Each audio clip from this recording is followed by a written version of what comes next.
Satria Sinaga. Hari ini saya akan membahas mengenai hak tanggungan dan materi-materinya. Mari kita diskusikan.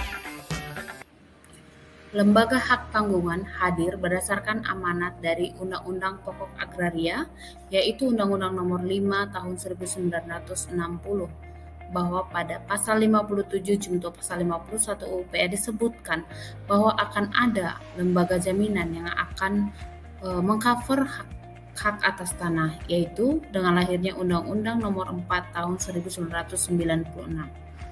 Terkait pengertian hak tanggungan itu sendiri bisa dibaca di dalam pasal 1 UU HT yang menyatakan bahwa hak tanggungan merupakan hak jaminan untuk pelunasan utang tertentu sehingga kedudukan krediturnya akan menjadi kreditur preferred. Lalu, siapa sih yang menjadi subjek hak tanggungan? Ada dua pihak yang mengikatkan diri. Yang pertama, pemberi hak tanggungan adalah orang yang merupakan pemilik sertifikat atau dalam sertifikat tertulis nyata nama orang tersebut. Misalnya dalam sertifikat hak milik tertulis atas nama Tuan Budi, maka pemberi hak tanggungan di sini adalah Tuan Budi. Yang kedua, pemegang hak tanggungan. Pada praktiknya, pemegang hak tanggungan ini biasanya dikenal dengan bank atau orang yang telah memberikan pinjaman kepada debitur. Jika kita melihat penggolongan jaminan, maka di sini akan dikategorikan menjadi 4 kriteria.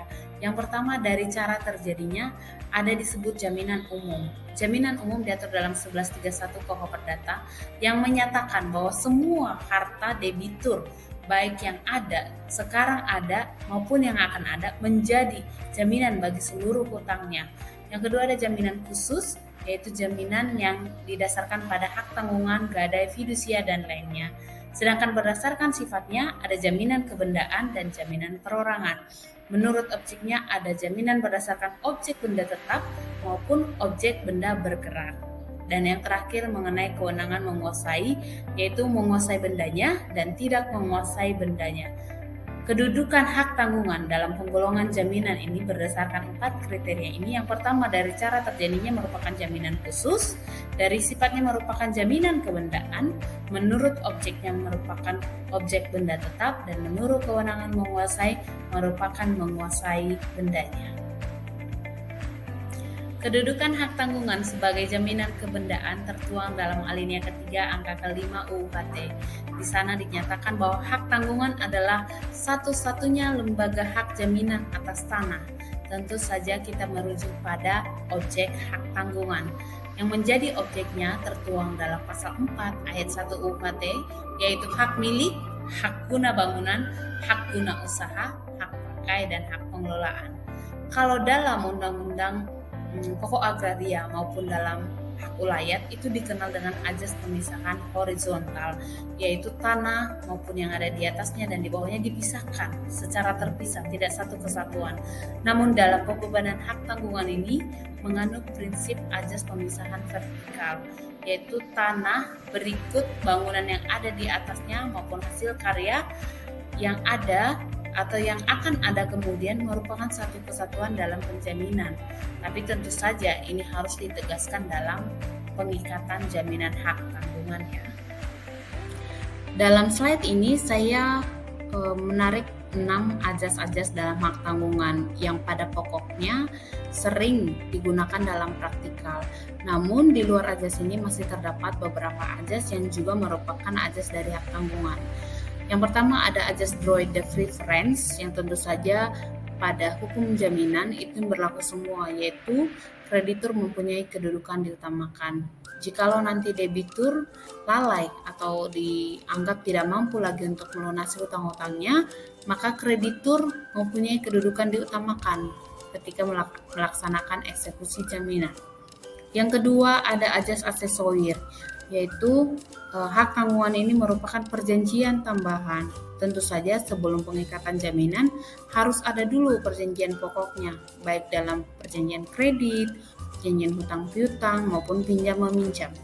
Yang ketiga ada ajas publisitas, bahwa hak tanggungan ini tidak serta-merta lahir ketika terjadi pengikatan secara kontraktual yaitu pengikatan jaminan, tetapi wajib didaftarkan di kantor pertanahan setempat. Jadi harus terbit dulu yang namanya sertifikat hak tanggungan, harus terdaftar di kantor pertanahan. Yang berikutnya adalah on split bar height dan total height, bahwa penjaminan tadi merupakan satu kesatuan. Seperti saya ungkapkan, dia mengenal ajas pemisahan vertikal. Jadi baik tanah, berikut yang di atas tanah maupun di bawah tanah merupakan satu kesatuan dan tidak dapat dipisahkan untuk pengikatan jaminan. Yang kelima ada ajas droit de suite, di mana dia mengikuti objek dalam tangan siapapun objek itu berada. Dan yang terakhir adalah ajas spesialitas. Ajas spesialitas ini khusus menunjuk kalau dalam pengikatan jaminan harus terang dan jelas dinyatakan bahwa penjaminan ini untuk hutang siapa, nilainya berapa, siapa penjaminnya. Penjaminnya itu adalah orang yang namanya tertera dalam sertifikat. Jadi harus khusus menunjuk identitas sesuatu baik itu dari segi subjek maupun nilai jaminan. Dalam slide ini saya buat proses pembebanan hak tanggungan di mana ada 3 pihak terkait. Yang pertama pemilik jaminan. Pemilik jaminan ini merupakan orang yang namanya tertera dalam sertifikat atau juga dia bisa bertindak selaku debitur. Yang kedua ada PT Bank X selaku kreditur dan ada notaris ataupun PPAT selaku perantara di antara hubungan hukum mereka. Antara debitur dan PT Bank X melakukan penandatanganan perjanjian pokok, bisa seperti perjanjian kredit. Kemudian setelah penandatanganan perjanjian kredit maka akan dilakukan pengikatan jaminan. Nah, pemilik jaminan selaku pemberi hak tanggungan akan menandatangani yang namanya akta pemberian hak tanggungan di hadapan notaris dan juga PT Bank X. PT Bank X akan bertindak selaku penerima hak tanggungan. Pada prinsipnya, proses pembebanan hak tanggungan itu dilakukan dalam 2 tahap. Yang pertama tahap pemberian. Tahap pemberian yang pertama, pembuatan akta perjanjian pokok. Kemudian yang kedua, pembebanan hak tanggungan dapat dilakukan secara langsung. Secara langsung itu artinya pemilik sertifikat menandatangani yang namanya akta pemberian hak tanggungan atau biasa disingkat dengan APHT. Dalam jangka 7 hari, APHT wajib didaftarkan oleh PPAT ke kantor pertanahan supaya nanti diterbitkan sertifikat hak tanggungan. Yang kedua dapat dilakukan secara tidak langsung, yaitu melalui SKMHT.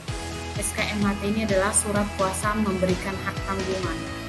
Ada 3 masa berlakunya. Yang pertama 1 bulan jika tidak ada proses hukum yang memerlukan waktu yang panjang. Yang kedua ada 3 bulan jika ada proses hukum yang dianggap membutuhkan waktu panjang seperti ada jual beli, ada waris, ada turut peningkatan hak ataupun penurunan hak. Yang ketiga ada berlakunya sepanjang perjanjian pokok itu berlangsung. Biasanya ini adalah untuk kredit-kredit tertentu yang diatur dalam undang-undang. Setelah tahap pemberian ini selesai, maka pihak PPAT maupun notaris wajib mendaftarkan ke kantor pertanahan supaya terbitlah ajas publisitas tadi seperti yang kita bahas. Kalau dalam sekarang ini sudah didaftarkan secara elektronik, maka yang terbit pun hak tanggungan elektronik.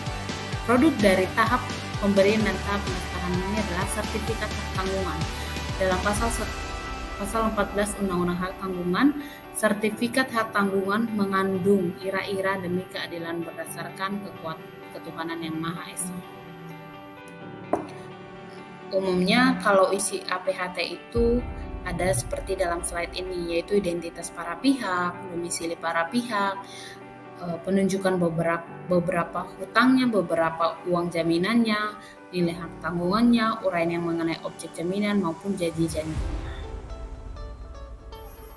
Lalu, kapan sih lahirnya hak tanggungan? Nah, seperti saya ungkapkan tadi bahwa harus tercapai ajas publisitas. Jadi hak tanggungan itu lahir pada hari tanggal dicatatnya hak tanggungan, bukan pada hari di tanda tanganinya aktanya ya. Jadi setelah dia terdaftar di kantor pertanahan, maka terbitlah sertifikat hak tanggungan. Dalam sertifikat itu telah tercatat hari pencatatannya. Disitulah lahirnya hak tanggungan. Keistimewaan hak tanggungan adalah pada eksekusinya, makanya hak tanggungan ini menjadi favorit bagi kreditur ketika dalam peningkatan jaminan. Karena apa? Karena eksekusinya itu dapat dilakukan secara pelelangan umum. Dia mempunyai kekuatan parate eksekusi. Karena sertifikat hak tanggungan itu sendiri mempunyai kekuatan hak eksekutorial. Yang kedua, penjualannya dapat dilakukan secara di bawah tangan, tapi memenuhi syarat dalam slide ini ya. Lalu, kapan sih hapusnya hak tanggungan itu? Hapusnya hak tanggungan ada 4 hal. Yang pertama, hapusnya utang yang dijamin dengan hak tanggungan. Artinya hutangnya sudah lunas, jadi otomatis hak tanggungannya juga hapus. Yang kedua, dilepaskannya hak tanggungan oleh pemegang hak tanggungan. Yang ketiga, pembersihan hak tanggungan berdasarkan penetapan ketua pengadilan.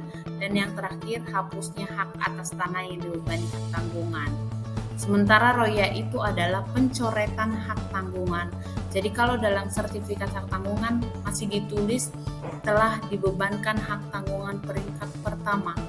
Jika memang hak tanggungannya tidak ada lagi atau hutangnya sudah lunas, maka itu wajib diroya supaya kemudian hari kalau misalkan pemilik sertifikat melakukan tindakan hukum, misalnya mau jual tanahnya, dia itu bebas ketika dilakukan pengecekan, tanahnya sudah bersih karena sudah dilakukan roya.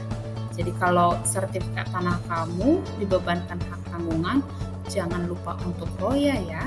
Kalau sekarang royanya sudah diperbankan, sudah elektronik. Oke, sebagai closing statementnya, saya ambil kata mutiara dari Bapak Brandon Cox yang menyatakan, respect people who trust you. It takes a lot for people to trust you. So, treat their trust like precious porcelain. Jadi kalau misalkan kamu udah dikasih pinjaman nih ya, kamu harus taat bayar dan harus melunasi utang-utang kamu supaya kepercayaan yang diberikan bisa berlanjut kalau kamu minjam lagi. Oke, bye-bye, see you.